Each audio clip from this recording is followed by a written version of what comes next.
21 anyos na babae umakyat sa 120 feet na NGCP Tower matapos magtampo sa kanyang live-in partner. Ano ba naman yan? Lentik na pag-ibig, idinadamay pa torre ng NGCP. Nailigtas din naman pala kagabi. Detalye ng balita mula kay Danny Cumilang, RH37. Danny, good morning.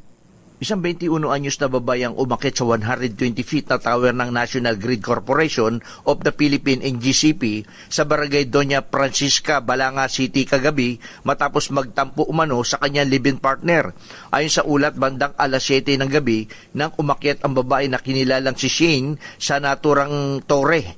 Nabatid na nakainom ito ng alak at nagtampo matapos hindi bigyan ng pera ng kanyang partner na nanalo umano sa sugal na scatter.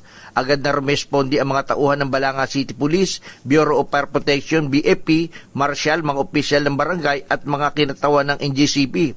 Bilang bahagi ng seguridad, pinutol muna ng NGCP ang daloy ng kuryente sa lugar upang maiwasan ang anumang insidente ng pagkakuryente. Sa loob ng mahigit sa 2 oras na negosasyon, mula alas 7 hanggang alas 9:12 ng gabi, matagumpay na napababa ang babae sa tulong ng kanyang pamilya at mga otoridad. Ayon kay Ginang Lorena, 54 anyos at ina ng babae na nakainom umano ang kanyang anak nang magdesisyon itong umakyat sa naturang tore. Matapos ang insidente, dinala ang babae sa barangay hall ng Kalaunan ay ipinasuri sa isang psychiatrist upang mabigyan ng kaukulang atensyon at suporta.